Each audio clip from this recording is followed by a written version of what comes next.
Welcome to the Take a Mulligan podcast with your hosts, Brian and Kenny Mulligan. We hope to encourage you not to quit and keep going. If you're at that place where you just want to stop and give up, don't. Second chances can happen. Try again and take a mulligan. Hey, welcome to another episode of Take a Mulligan podcast. We're excited that you're joining us again tonight. And as we're going to talk on the topic of aging, it's an interesting topic, and we thought we'd dive into this a little bit. So what is your perception about aging, the aging process? Have you ever thought about what aging looks like or what it should look like? We all think about aging from a certain point in time, whether we're very young, we think about it, or it just looks different how we perceive it at each stage of our lives. When we're toddlers, we seem to want to be old enough to do something else, to be like the older kids. When we're in kindergarten, we can't wait to be in an older grade. At some point, we can't wait to drive, and then can't wait to be 21. And then we can't wait to be in our 30s and 40s. It just goes on and on. So I'm sure there's certain decades that you wish you could have back if you are older than them, or certain decades that maybe you wish you could get to. So it's an interesting topic to think about. So we thought we would check this out and see what thoughts are on this. So on today's episode, we thought we would just jump into different aspects of aging, and what we do is we approach different stages of life at different ages. Kenny and I are 10 years apart, and I think we mentioned that quite a few times. So we're a whole decade apart. So that's an interesting topic in itself, because we have different perspectives on what aging aspects we had. So Ken, when did you first start thinking about aging, do you think? Like, what age were you? Was there a certain thing going on that you were like, oh, I wish I was this age, or I wish I was older, or I'm getting older? I think it starts when we're little. I mean, I really do. I think we always want to be like our big brother. We want to be, older than we are. It's like, I'm in kindergarten. I can't wait till I'm in second grade because they're learning that, or, they get to do this, or, I think, I can't wait till I can ride a bike with no training wheels, or I can ride my bike around the block because I'm not allowed to. I think it starts when we're little. We always want to get older, right? I mean, I think, our older brother, oldest for you, or well, both of our oldest brothers, he's 3 years older than I am. So I always wanted to be like Barry. He was like, he's my big brother, and it just, I don't know, it just always looked like it's cooler at that age, or you get to do more fun stuff at that age. And I don't know, is that your take when you were growing up? You just... Yeah, for me, again, being the youngest of six, I was always feeling like I was trying to catch up to everybody. And watching my own kids, I'm kind of seeing some of that same pattern. So for me, it was, you were 10 years older, Barry was 13 years older, Patty was 15 years older.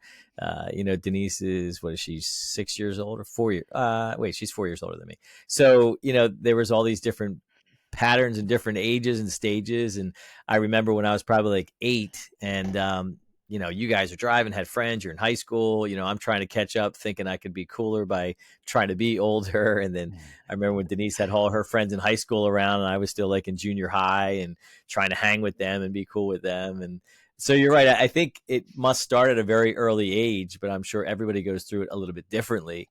I think as I've gone into my 5th decade now, I think it's been a little bit different perspective to see that side of things and start to recognize, wait a minute, I don't really feel as young as I used to be, but I still feel pretty good for 50, so I don't mind that. But I think this is where it started to, I think for me, it kicked in a little bit more in this decade. And it wasn't necessarily me so much, but my friends around me that all went into the same decade. And all of a sudden, I'm hearing more of the complaints about there's more doctor's visits, and I got this going on, and I feel so stiff, and this hurts and didn't used to hurt. And I think that's just been very interesting to kind of watch. Somewhat from an outside viewpoint, because again, I feel really good, and I don't have a lot of issues, so I'm very blessed and thankful for that. But it's just interesting to look around, and perspective has everything to do with it. So when do you think like we start to almost reverse? Like obviously we want to be older because it's cooler and all that kind of stuff. So when do you think the point where like, wait a second, I want to be younger again now? I mean, I know sometimes they joke, you hit 30, you're over the hill, and you have the over the hill birthday party. It's like 30, come on, like you're nothing, like that's so young, right? But when do you think it starts to really hit? Or do you think just some people, they're 30 and they're like, oh man, I'm getting older. Then they hit 40 and it was like, oh my goodness, I'm getting so old. And Do you think it's just like a mindset? Do you think one people have I one mindset one way? Yeah. I completely think it's a mindset. And again, there's a lot of people that have a lot of different issues, disabilities, things that they deal with that makes them feel a lot more aged. But I know for me, I've always tried to push more of the mindset issue when it comes to the patients that I work with, because I work a lot of senior citizens, and it's always been very interesting to see, what's going on with them and the stages that they're at. And it's been interesting because as I work with that population, there's so many different things going on. A lot of them are grandparents. And I actually look at that and I'm like, wow, that's going to be kind of fun when I get to that stage. I'm not pushing it. Um, but it will be fun. And I look at, like some of them talk about the different stuff they do as grandparents, where they take their kids for a whole week, or, all these different fun things to do. You're a grandfather now too, so you can appreciate that. And as I hear this, I kind of think, well, that would be kind of cool, but that's a little ways off for me. And then I also have been around plenty of people, like I'm sure you have too, like even people in their 30s that like you said, they're like, oh, I wish I was 20 again. I'm not 20 anymore. I'm 30, like I'm so old and everything hurts because I'm 30. It's like, wow, what are you going to be like when you're 60? So it's so easy to see that mindset. And I tell my patients all the time, I'm like, listen, age is just a number. And I truly, truly believe that, because I've seen 20-year-olds that act and feel like they're 80. And I've seen 80-year-olds that act and feel like they're 30. Mm-hmm. So it really just proves that point. And, with each person, they're dealing with different issues. But I have so often seen that these older populations can sometimes be extremely active, and way more than active than some other younger people that I know that are just kind of not really living life, and they're complaining about everything, and whether there's aches and pains, or they just feel like life has always got something against them. They just can't seem to find happiness there. And yet these 67-year-olds are like, they're going out all the time. They're social. They're playing golf. They live in 55 and over communities. They're, got activities all the time going on. So it really does become a mindset. Yeah, I think you hit on that with the mindset thing. It's because it's interesting, because there are 30-year-olds and like they've had surgeries already. Like, Yeah. and it's not like they were professional athletes that they needed knee surgery.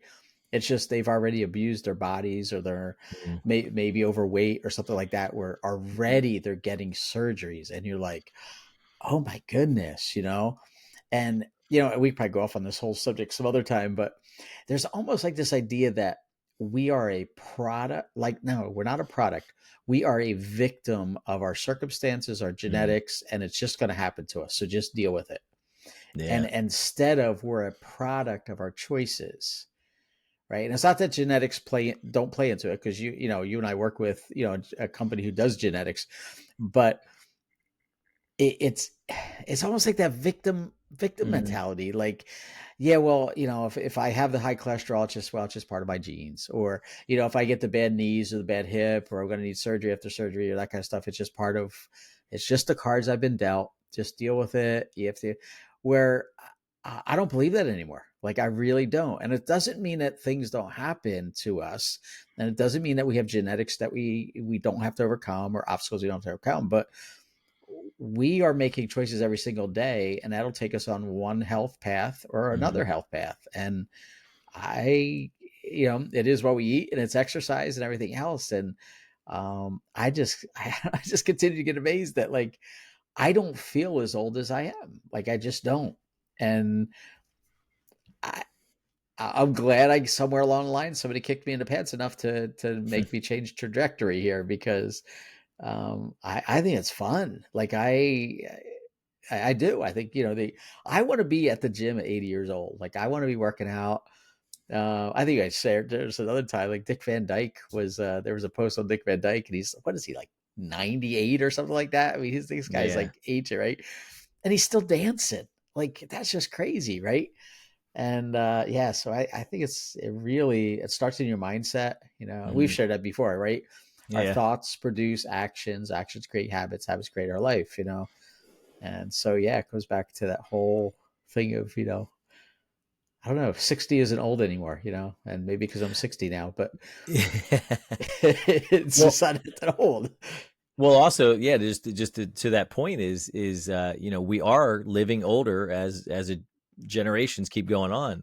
we have more technology, so people are staying healthier longer, those that choose to do that, of Those course. that choose to. Yeah, I mean, there's surgeries to help with things that they couldn't do before. So we definitely are living a lot longer than we used to. I mean, the average lifespan now, I thought they said is like 86 or something, and I'm not sure Okay. when the last time it was like in the 70s or whatever. I don't have Well, those stats on me, but no, but if we're lit, go ahead. I said, Titan is that though, although they're now projecting this generation, and I assume that's like the 20s to 40-year-olds, are going to live a shorter lifespan than we Mm. are Mostly because of health because of, issues. Yeah, yeah, because it's all health issues. yeah, It's, yeah, kids, it's just kids sad. coming out with diabetes at 2 years old and stuff now Hmm. because of just, the Yeah. cereals they're eating and stuff. Yeah. So I don't know. What do you think it is of people being afraid of getting older?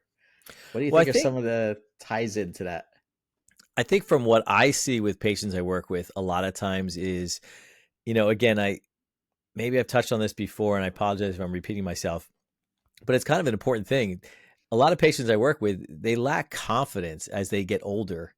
And some of Mm, them, they're afraid to fall. They've never fallen, but yet they're afraid to. And there's a lot of science and physiology behind the fact that our bodies do change and things are changing as yeah, we yeah. age naturally. We lose our reaction time, our vision's a little bit less, our hearing's a little bit less. So all these factors fit into the fact of falling becomes more of a common thing. Balance becomes an issue as we age. So again, there's natural things that happen along the way. And what I try to teach my patients is, if you can avoid these, or if you can be aware of them, you can kind of go around them a little bit. So for Mhm. people that I see, when they're afraid they're going to fall, and I'm like, you've never fallen though. Yeah, but I'm just afraid, I've gotten a little bit more unsteady, and I'm just afraid I'm going to fall. And what I've found with working with those patients is that's all in their head. Now, they may Mm, be a little slower. They may not pick up their feet as much as they did before. So the potential might be there. But the fact that they haven't fallen is a huge, huge positive. And they don't even see it as that. They just see it as, well, I'm afraid I'm going to fall. And yeah. then the people that have fallen or multiple times have fallen, they think it's just going to keep happening all over the place. And I've had so many people like this that I worked with where they're afraid they're going to fall because they did it before. And now Mhm. maybe they're doing really well. Their balance is good. They're not really having any issues. And all of a sudden now they keep saying, well, I'm afraid I'm going to fall again. And I have to prove to them, like, listen, but you're doing well now. Whatever you had, you got over, you recovered. We need to change your mindset to make you aware that you do have the confidence to do this and the capability to do it. You don't have to give in to the fear in your head saying, I'm afraid I'm going to fall if I walk across the lawn, or I'm afraid to go to my kid's soccer game because I can't walk across the grass to get there. And it's such a joy and a pleasure when I can help these people overcome that. And I have been able to. In some cases, you just can't change their mind. Mm. And they're just living in that fear of falling. And a lot of it, again, it comes down to the age factors that are changing that. And I think it just ramps up more as we get older because that thought is there. So, Yeah, I think a lot of fears get increased as we get older.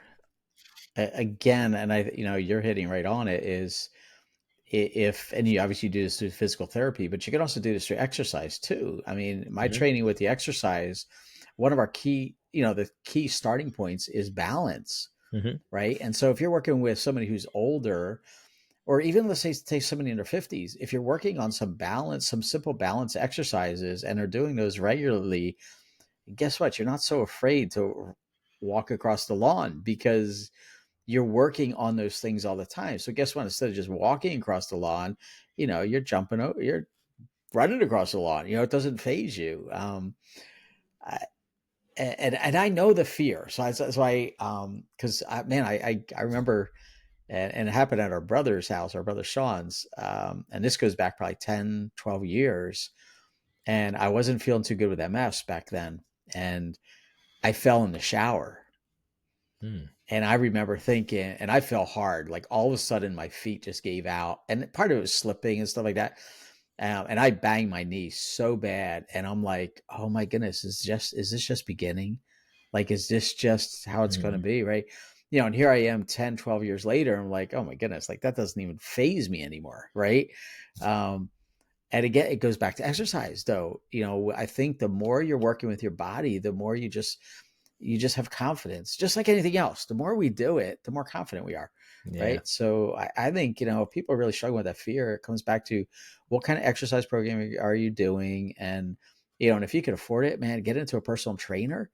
Because if it's not, physical therapy stuff where they're working through some issues, get start preventing it before it Yeah. happens, right? Mhm.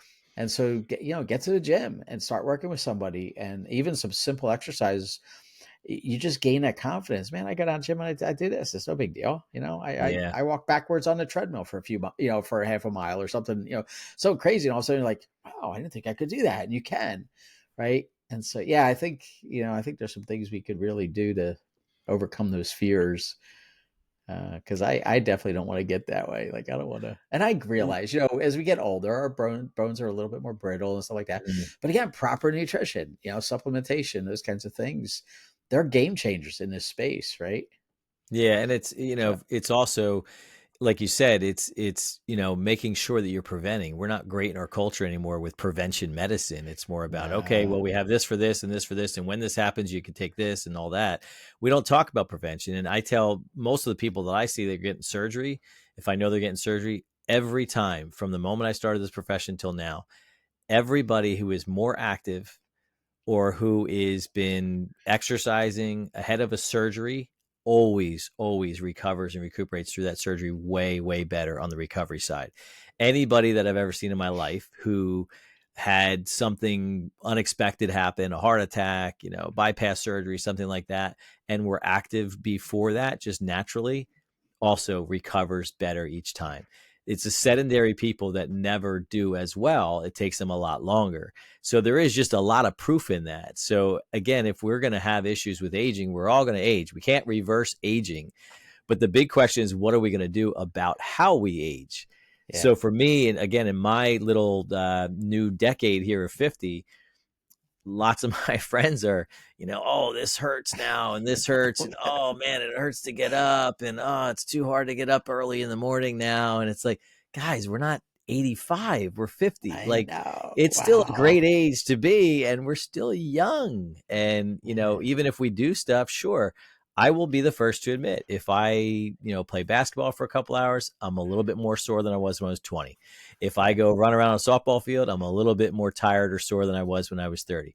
I understand all that, but I'm again going to try as hard as I can to keep up with that so that I don't get that way. I have, recently talk about falling. Unfortunately, I fell back in the spring, coming down the steps. Sounds like an old person thing that would happen, right? Look, it can happen when you're 10 too. Right, So I know, and exactly. Right, I thought, oh, great, I'm 50 now. no. I'm falling down the steps, so I had a massive injury to my shoulder, and a little PTSD the last couple months as I was trying to go down the steps, thinking it wasn't going to happen again. But I was definitely able to overcome it, and I worked really hard to try to get my injury back under control, and I think I did a pretty good job with it.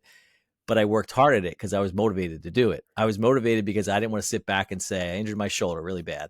And I didn't want to get back and say, you know what, I can't throw a ball. So I'm 50. What's the big deal? No, for me, Mhm. it was like, no, I want to be throwing a ball into my 80s. So Yeah. I'm not going to let this thing take me down now and just not be able to throw a ball with my grandkids or with my kids or anything like that. I want this back. So mindset is huge part of this whole Mhm. thing, because like I said, we're not going to reverse aging. I mean, there's definitely some things that can help us age better, and we'll jump into that in another episode in the near future to talk more into that. But there's definitely things and ways that you can age better, and I think a lot of it is really just understanding the aging process a little bit better, Mhm. and knowing, okay, well, what can I do for this or that?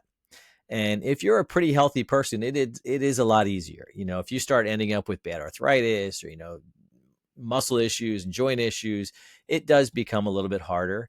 You talked about diabetes, cardiac issues. These things definitely will get a little bit more advanced in each decade as we age. But there's also so many ways that you can try to help that stuff. Mhm. The weight keeps getting put on generation after generation. It's a huge problem in our culture. And again, that is a big factor on aging. Our bodies are going to take on so much more weight on our joints by having extra weight on our bodies. So Yeah. therefore, guess what? Your joints are going to start to become degenerative, and they're going to start to get arthritis at earlier ages than they would had we not had all that weight on our bodies for that many years. So that's a big factor in there as well.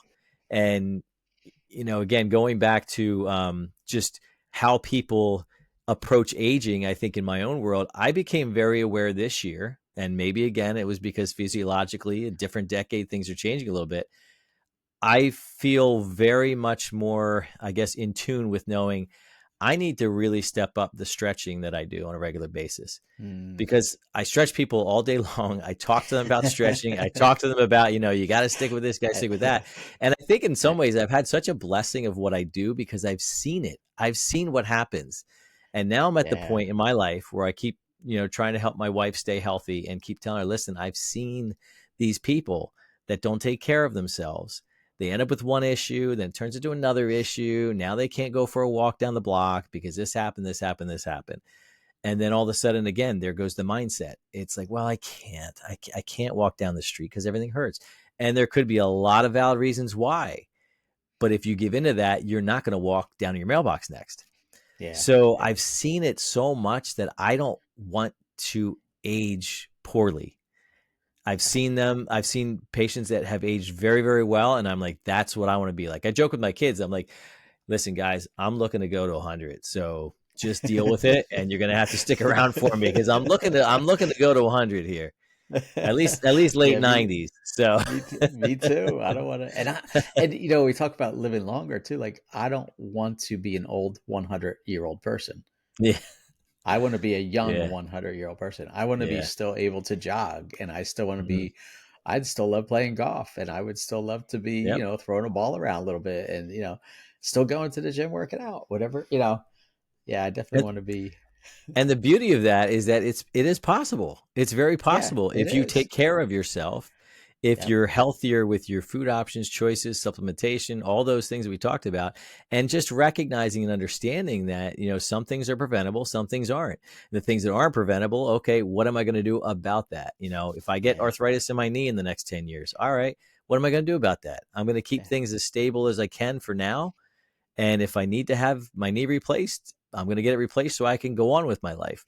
That's an interesting topic to bring up. I'll just jump on that for just a second. So a lot of patients I have, they're getting joint replacements, hips, knees, all those things. And I've had so many conversations for so many years. And it's an interesting world because I understand where people are with that. And again, if I could help them prevent a surgery to replace their knee, I would love to do that. And some people, it does work. It holds it off for a little while.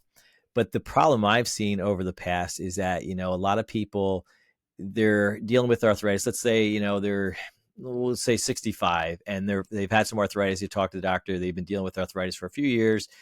They'll go to the doctor, like, yeah, you have arthritis, but you're not ready to have the joint replaced yet. So we can give you some injections to keep the pain down, the inflammation down, all that stuff to hold it off. And for some people, that's great. Sometimes just their life, they need to do that. They're going on a trip. They got a wedding. They just can't handle the surgery right now. So I get that. But I've seen too often where that's the case with the doctor saying, again, you're not ready for it yet. Well, this person who bowls 3 days a week can't bowl. They usually go for a walk a couple times a week. They can't do that anymore.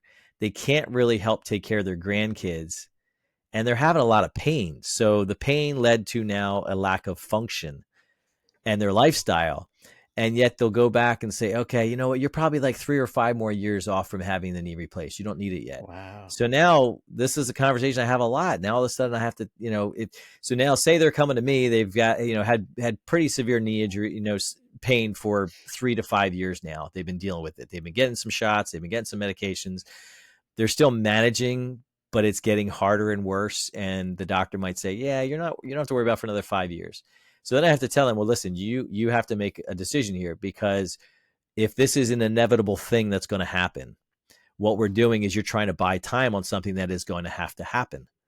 And if you wait 5 more years, you're 5 years older to recover, which is kind of a lot sometimes when you're talking about 65 to 70, right? So now they're 5 years older, harder to recover. Who knows what else might come along in those 5 years? Maybe they end up with 2 other comorbidity issues that they're now dealing with that they didn't have 5 years ago. And that's going to slow their whole progress. And at the end of the day, all of a sudden they're getting their knee replaced because they needed it, but they also needed it 5 years earlier and could have had 5 more years of better lifestyle. Hmm. So it's always this weird thing when it comes to that topic. And I do have that conversation a lot. And I just see it so often. It just makes me sad because I really have to keep telling them, like, listen, you have to, again, be your advocate, like we talked about a couple of weeks ago, but they have to understand that, if the inevitable is the knee replacement, which is ultimately the only way you're going to fix that bad arthritis, Hmm. then maybe consider it sooner so you can get on with your life and get back Yeah. to golf and get back to bowling and get back to tennis or whatever else you're playing. Well, and the other side of that is, if let's just use the 5 years as a measuring, if they're not as active, their body, not just that they're Hmm. 5 years older, their bodies are that much more or less healthy now because they're Yeah. not moving like they used to. Right. They're probably not eating as good as they used to. They're not burning the calories as like they used to. And so you've created a host of other problems. And yeah, I mean that's great advice to, if it's inevitable, if you can fix it, like you Yeah. said, with physical therapy Right. and stuff like that, then that's awesome because you can do that. There are many Yeah. times where you do avoid surgery. Right? I was actually talking to a young, I think he looks a lot younger than he is. I was talking to a guy today. He's works for local fitness club, and he's been playing sports all his life, right? And so he played baseball and all that kind of stuff, and he said as a young kid, a young teenager, he threw out his shoulder, like it came out of a socket. And so they did a little surgery. So we're going to fix this. And, a few years later, it happened again. And it just kept Mm. happening. And they're like, hey, well, we're going to have to do the big surgery now. We're going to do all this kind of stuff. Well, fortunately, and you're going to love this, fortunately, he found a physical therapy place that specializes in sports injuries. Mm. And they worked with him. And he said, we're not talking, it just came out once or twice. He said, this thing came out like 30 times. Like, Jeez. and so they started working with him, and he never needed the surgery.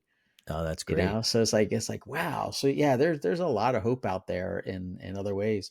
We can't go on about his age thing without talking about how, and I didn't know this until we got in the health and wellness industry, right? But we start to lose our lean muscle at 1% about 40 years old, right? So 1% a year, we're losing lean muscle mass. So if we are not exercising, and that's usually resistance training, that's Yep. building some of that lean muscle, and we're not supplementing to help build lean muscle, we are going to continue to lose that at 1%. And that's compounded, right? Because Mhm. that's just going to keep building and building, or decreasing and decreasing. We have to do something. Like it's not an option. If we Yeah. don't do anything, it's going to get worse and worse and worse. So we're on the clock that once we hit about 35, 40, we better start really taking it seriously, because 60 years old, it might be too late, to really make a huge turnaround quickly. So yeah, so the younger you are right now listening, the quicker you can get into something and build those habits. And here's what that That's looks like. So when you're yeah, so when you're 70, 75 now, without paying attention to what you just said, yeah. you're now having a harder time, putting the dishes away in the overhead cabinets because your arms aren't strong enough. You're having a Mhm. difficult time picking up your grandkids. You're having a harder time picking up your feet when you're walking, so you're shuffling more, or your hips when you're walking, so you're not lifting your legs up high enough to clear the ground. That's what those things start to look like. And then just throw more into that. Our posture, huge thing that's happening as we're aging, if we're not paying attention to it. We just get further and further forward because gravity gets stronger and we get weaker. And we get weaker because we don't pay attention to it. So we have to fight really hard against gravity to straighten back up. And those muscles are not getting any stronger if we're not using them. So Mhm. again, it's a great point you made, and it just impacts so many different things. It's Yeah. funny. I joke with, I've been saying this for years. I don't know when I started saying it, but I've been saying it for years. I tell people all the time that, oh, I'm 60, I'm old, or I'm 70, I'm an old lady. Like, nope. My standard is you're not old until you're 95. And I tell Okay, people, that's a when good you're standard. 95, I'll call you up on your birthday and say, happy birthday. You're finally Girl. old. And I think it's a great way to think about it because, again, if you just think you're old at every decade and you're just getting older and older and older, 95, that's a pretty long life. That's a pretty Hmm. long life. So if we have that as our standard for what old is, I think it could change a lot of how we feel when we're 40, 50, 60, 70, 80, because we don't think we're old yet. We may feel it. Our bodies may be telling us something different. But if our mind is telling us, no, I'm not that old. I got to get over this. I got to figure out a way to get through this, and I got to move on. And even a lot of Yeah. people I work with, I mean, I've had a lot of people, spinal cord injuries over the years, cerebral palsy over the years. These people have major issues going on. And as they age, every decade for them becomes really much more challenging because Mm. they have the same issues.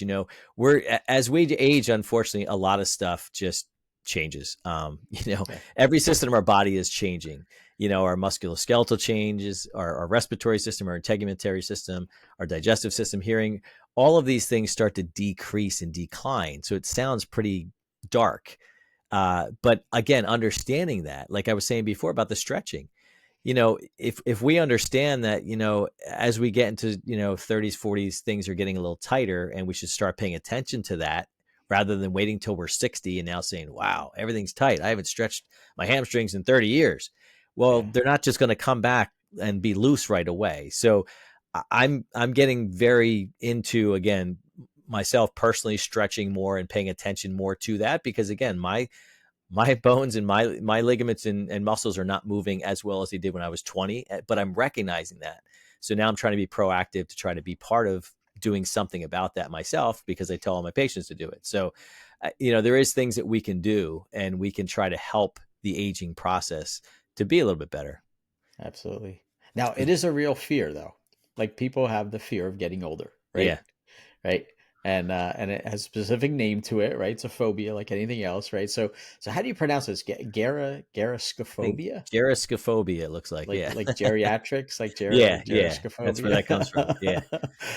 The fear of getting older, which could hit you at 20 years old, or it can hit you at 70, I guess. But what's so interesting is, and I know we're just gonna broach this subject a little bit tonight because we want to come back to this very soon.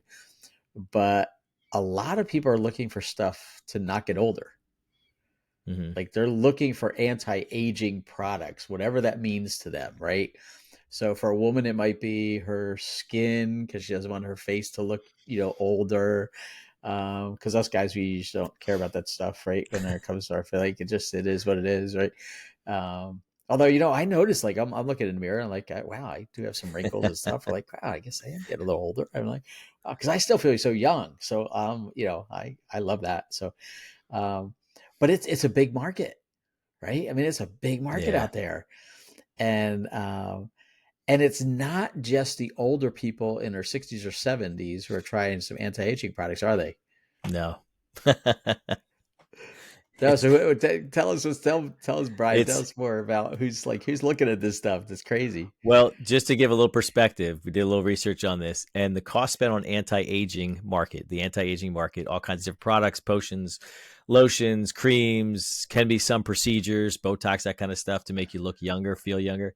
In 2021, it was a $62 billion industry, and it's expected to rise to $93 billion by 2027. That's only a couple years away. Wow, that is. And what's so funny is the biggest group, or I guess the youngest group that's interested in this industry is the millennials. And they say by the age of 26, they're already starting to look at the anti-aging products versus the Gen X and baby boomers who aren't too worried about it until they're about 20 years older. In their late 40s, they're starting to consider it. So it just proves that it's a huge industry, because if it wasn't, you wouldn't have younger people all of a sudden kind of buying into it. So why do you think, like, what do you think is the driving force for the 26-year-old to start looking at anti-aging? Celebrities. Number one Celebrities? answer. Okay. Number one Okay. answer. Because they all want to look like them, and they have the Okay. money to do all these wonderful procedures that make They them look like a different do. person. I know, So, I know. Yeah, they're like they're 70 years old and you're like, "No, they're not. They look like they're yeah. 30, right?" And yeah, we Or all they went just through a look thing. plastic. So That's I true. really think that's what it is. I think the entertainment industry is really what drove a lot of this, especially in the Okay. younger generation. And again, Okay. social media. You watch, Okay. how many countless hours are there of different women showing how you put makeup on, and they bought this product, and I'm going to show you how to put this product That's on. And, true. you have a young generation that's watching that rampantly now. And I think they're seeing that and probably saying, well, I want to put that on. And also younger ages starting with that stuff too. I've even Mm. noticed my youngest daughter, who's 14, like, she watched her older sister, who's 19, start to get into the makeup and worry about the hair and the hair products and all these things. They're just becoming so much more, I guess, accessible now at younger ages. I mean, look at the stores. You go in Target, the section for women's cosmetics and hair Oh, I know. products and It's all huge. that stuff, it is huge. I mean, it's like Yeah. a whole store in itself. Then Uh, you go into some of these other stores and you have an entire store in the store for all the same lotions and yeah. perfumes and facial products and all these things. So And it's pretty crazy. what's worse is most of us don't realize this because we just go into all those products and stuff like that. But a lot of those products actually are Mm, adding to our yeah. breakdown of our bodies and stuff like that. Yeah, the Go back chemicals. to the foods and our chemicals. And I Hmm. was listening to I think the other podcast the other day. There are 11 ingredients in McDonald's French fries. I'm like 11. It's potatoes. Throw some salt on there. Let's count oil. Okay, so that's three. Where do you come up with all the other ones?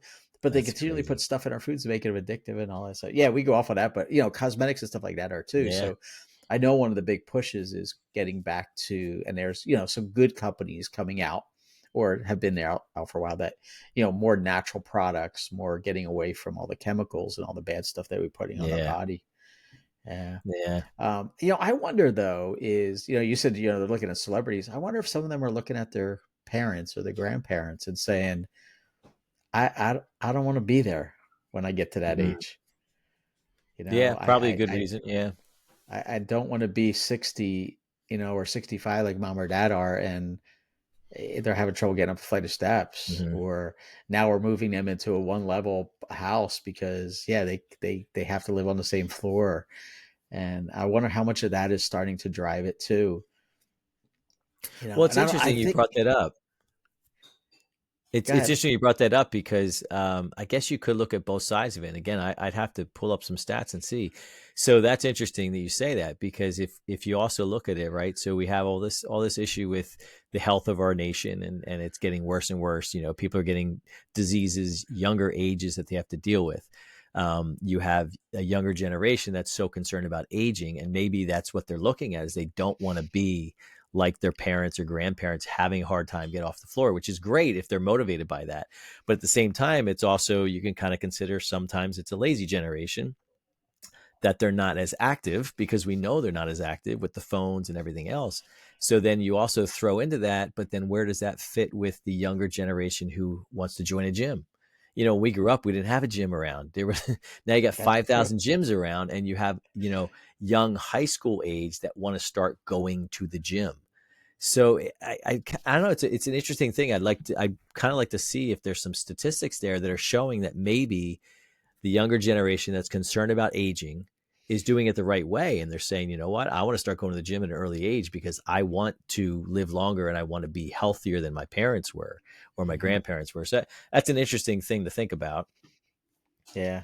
Although, I mean, I live in an area where that, going to the gym is the fad thing too, Hmm.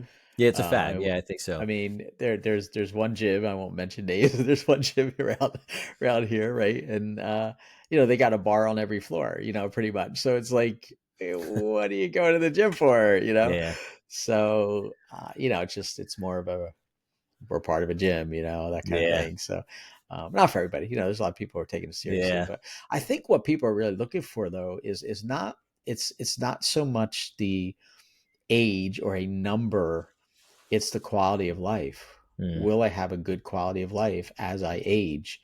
And I think that's what people are searching for, right? Well, They even look want at to. look at that too, right? So, I mean, when we were kids growing up, there was not 55 and over communities. There That's wasn't true. all of these, advanced stage, care units where you can go in as an independent living on your own in an apartment and then step down to assisted living and step down to nursing home. They didn't have Mhm. all that before. So, I mean, maybe that's a good thing that we're able to have that option now versus just saying, hey, you go to a nursing home or you stay home. And now you Yeah. have some of these other options. Of course, there's always financial aspects to that, but at least it's out there and available. I have an interesting story I had from a patient a long time ago, and she was 93. And this is kind of the thing that has always been interesting to me.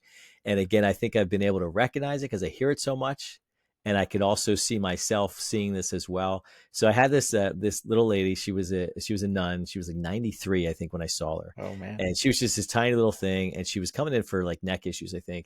her posture was terrible, which is kind of ironic because they probably at that time were yelling at everybody and slapping them with rulers to make sure they were sitting up straight. So anyway, she was so tiny, and she would come in and, we'd work on stuff, and she was so funny because she's like, I just don't understand how I'm like this. And I said, well, it's been a long time coming. I said, you're 93, you've had a long life, and, things have just kind of progressed on you. She's like, yeah, but I mean, I used to play basketball. And I'm like, well, how long ago was that? And she's like, when I was in my 20s. And I just saw it, and I'm like, wow, the perception is great. Like, I love the idea that she kind of still considers herself an athlete at 93 when she hasn't played basketball probably in 70 60 years. But then the reality is just like, I get it. Like, you can't understand how you got here. So that's been an interesting journey sometimes with some patients, is trying to help them understand and not discourage them that, like, I used to do so much when I was 30 and now I'm 80 and I can't do that. Or, I used to be able to do that. And again, when you realize that it was like 4 decades ago or 10 or 20 decades ago that you last did this. Like, I had somebody the other day and they're like in their 80s. I don't think they've run in 30 years. And they're like, I used to be able to jog. I miss jog. When's the last time you jogged? Probably 30 years ago. Wow. And it's like, wow, like, I don't know what their mind is doing, or their mind's trying to not accept the fact that they are older and they have a hard time struggling with this. Now, I think I would, if I don't have the mindset I continue to have, would think the same thing. And I've already told people too, I'm like, I'm going to be that guy at 80 years old going up on the ladder because I'm going to try to clean the gutters. And I know you're going to tell me I can't do it because I'm going to fall and break my hip. But I know I'm going to be stubborn enough that I'm going to be that guy that still goes up on the ladder. And we watched our own dad do it. So I think that's why. Well, and Dad was, physically, Dad was in decent health for a long. Yeah. So, well, I wonder though how much that plays into even taking care of our bodies, that we have this mindset that, I can do that because I did that 10 years ago or even 3 years ago. Yeah, we went on like that 10-mile hike, and it was like 3 years ago. So I could do it now. Yeah. Not realizing that 3 years have gone by, and depending on what generation you're in, like if you're in your 40s, it might not be so bad. If you're in your 50s, it's got to be a little harder. You're in your 60s and you've waited 3 years to do another 16-mile hike. You are going to be hurting, or you're not going to make it. Like, because our bodies take longer to recover as we get older. Yeah. That's a fact. We heal slower and we recover slower as we get older. There's no getting around that either. And unfortunately, like I said, just because there are normal processes that occur as we age, it doesn't mean that we can't alter or have an effect on them, because we can't age backwards. Unfortunately, we're all going to keep aging. And I think we need to embrace each age and each stage of our life, maybe each decade as it comes, because there's wonderful things that happen. Like I said, there's pros and cons of each one. And I think we need to kind of, again, stay positive and realize that there's great things that are happening at each of these ages. Yeah. So if you could do, we're going to come back to this topic. So everybody's listening out there, we want to come back to this anti-aging thing because we want to share something that's coming out that we've heard about, and we're excited to share about that. But if you could take a mulligan when it comes to aging, like what would be a mulligan you could think of, Brian, that you like, I would have done that, or I should have done that, or... I think for me, maybe I've already taken mine, or in the process of taking mine. Like I said, with this injury that I've had recently, I'm not going to let it get me down, because I want to age gracefully and I want to be able to do everything that I want to do. And part of that's a stubbornness. I like to consider that persistence instead. Yes, I like it. I like it. I like that term better. It's persistence. Yeah. Just trying to stay active. And like I said, this new journey of trying to be aware of stretching more often and regularly, just so that I can age better. I guess, not a real specific mulligan that I've taken, but one that I would like to have taken would have been probably back in my, 20s, early 20s, to have stayed committed to exercising and regular stretching and being active in that way. We've talked about that before, but that would probably be the one thing, if I could go back and take a mulligan on, would have been staying regularly exercising when I was in my 20s and keep that up, through the rest of my life. How about you? I've shared before here, having health problems for, almost 30 years kind of thing. That took a toll on it. So I feel like, when it came to aging, I'm like, man, I just felt like I was getting older so quicker. But now I guess, honestly say it's easy to get discouraged, because you get aches and pains, or I'm still nursing a shoulder back from, oh my goodness, December that I got hurt on. Right. And so it's hard to do certain exercises because of that. But the other thing is, I think I'm reminded of take a mulligan. You got to keep doing this. Like you can't, Yeah. because you can't do it today doesn't mean you can't do it tomorrow. Because if I get there, then because my shoulder's almost all the way back to strength, like it's almost there. I can almost do a push up again, right? I can do other exercises, but I still can't do a push up. I can do a plank, my elbows, held up there, and so I think it's really just learning to almost literally every day take a mulligan to say, or every other day when I work out, kind of thing. It's like, no, just do it again. Just do it again. I know it hurts or whatever, but keep plowing through it. And I think as you get older, I think it's going to be harder and harder. So I think that's probably a good habit that I really need to be persistent at. No, I know it hurts this morning, but I got to get up and exercise anyway. Because I'll tell you, I've been a little bad at it lately. I haven't been exercising as many days a week as I really want to, and part of it is because honestly, it gets to laziness. Like you wake up, it's like, yeah, well, I'll do it later in the day. Because then I'll be up and then later the day never happens because you just get tied up. So I am best working out in the morning. I find, even though it's the worst workout, like that's not my best time to work out because I feel like I have more energy and stuff later in the day. But time consistent wise, if I don't do it in the morning, I usually don't get to it. So yeah, people have asked me before, like, when's the best time to work out? And I've told them for many years is the best time to work out is when you're going to do it. When it works for you, right? Right. When you'll do it. Like if you say, okay, I guess I'll exercise in the morning, even though I hate exercising in the morning, you probably aren't going to do it. If you think you'll do it in the afternoon, then do it in the afternoon. But like you said, I think it's important to remember that, I love this whole concept of the mulligan because I golfed just recently. And of course we all took some mulligans on our holes. I need a lot more, but when you think about that, just that simple thing, right? Why did you take that shot? Well, because that first shot didn't work so well. Had that first shot worked really well, I would have just kept playing that ball. But instead, you looked at it and you're like, that was a terrible shot. Let me just do that over again. So I love that analogy that we used. Obviously, that's why we've done this podcast. But, into this simple topic is great because, like you said, we almost have to wake up every morning and just give ourselves like a daily affirmation. And maybe it's more the more we get older, but like, hey, I really don't feel like doing this, but hey, I can get through this day. And I just want to encourage everybody out there. We always want to encourage everybody out there that, you can do anything. Your mind is a powerful, powerful thing, and it can tell you no, or it can be strong enough to tell you, yes, I can. And you have to get into the yes, I cans way more than the no, I can'ts, because, there's really no such thing as can't. There's won't, but not can't. So I won't do it, but you probably can do it. So you have to change that mindset to figure that out. What are you going to do when it comes to each day? As we're aging, like I said, we can't reverse it, but we have to think about this process of how we will define how we age. We can choose to age well, or we can choose to complain that we're aging. So what are you going to choose? I guess that's where we'll leave it here. What will you choose as we're trying to go through this aging process? Thanks for joining us. Hey, we know everyone can use a second chance or a do-over, so take a mulligan. Try again. Thanks so much for joining with us today. Make sure you follow us on Spotify, Apple Podcasts, and YouTube. Like, click, and subscribe.